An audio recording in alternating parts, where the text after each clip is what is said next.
Please help me, I need only 50 subscribers. I had always thought I knew my wife Rachel. We had been married for 5 years, and for most of that time, I believed in her, in us, and in the life we were building together. But cracks had begun to appear, small, almost imperceptible at first. Missed calls, unusual excuses, late nights at work that didn't make sense. Little things I had brushed off, until one night, the cracks widened into a chasm.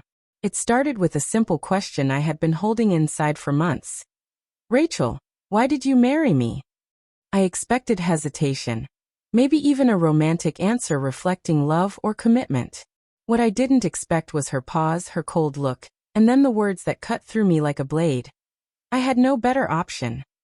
I froze. The room seemed to shrink around me, the air thick with disbelief. Every memory, every shared plan, every dream we had built together suddenly felt like a lie. I had believed we were partners, equals, bound by love. But her words shattered that illusion instantly. This wasn't just infidelity. It was a revelation that everything I had held sacred had been secondary to convenience.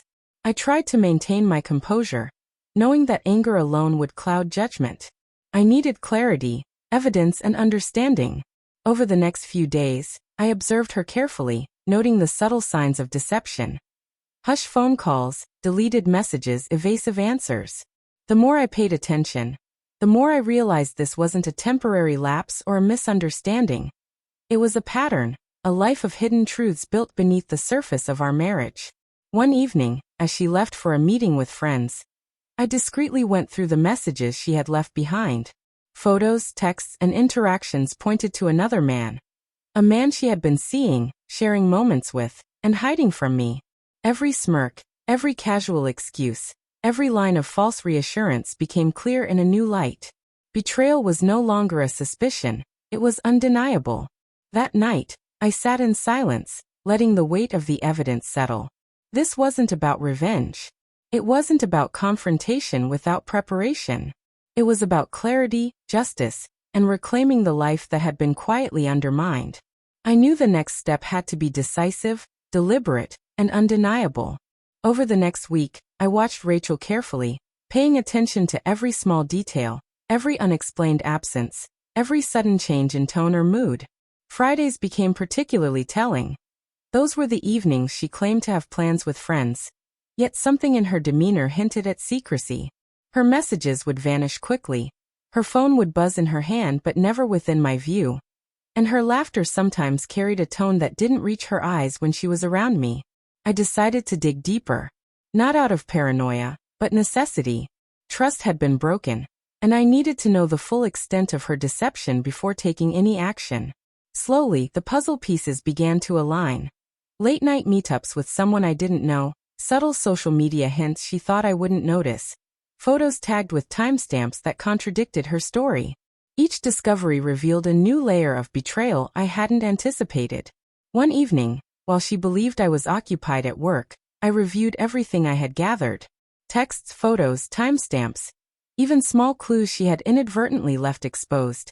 Each piece confirmed my fears. Rachel wasn't just hiding minor secrets. There was a deliberate pattern of deception, a hidden life that existed alongside the one she presented to me. The woman who once claimed she loved me, who once smiled at shared dreams and whispered promises, had been living a secret I was only now uncovering. When she returned that night, expecting the same complacent husband, she found something different. I was calm, composed, and fully aware of the truth. I laid out the evidence before her. Texts, photos, and interactions displayed clearly, leaving no room for deniability. Her smirk, the one she often wore when she thought she was clever, faltered.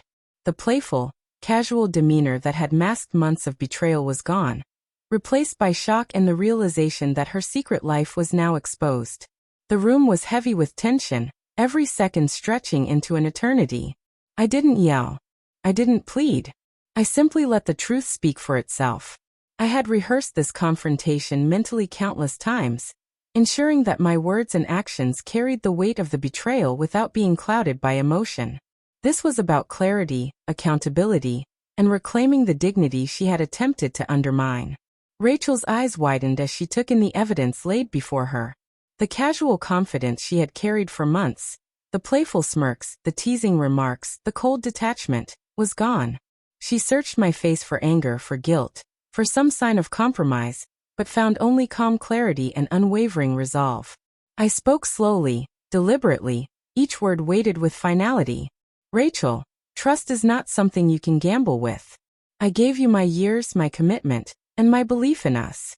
And yet, behind the facade of our marriage, you chose deception, secrecy, and betrayal. Her lips trembled, a faint attempt at defense forming, but I raised my hand. No explanations. No excuses. Actions have consequences. The suitcase beside me sat packed with her belongings, a symbolic gesture as much as a practical one. Each piece represented the life she had compromised, the trust she had destroyed, and the partnership she had broken. Calmly, I nudged it slightly toward her, signaling that our marriage, as it had existed, was over. This was not vengeance. It was reclaiming control, dignity, and the truth she had attempted to obscure. Tears welled up in her eyes, her lips quivering as the weight of reality hit her.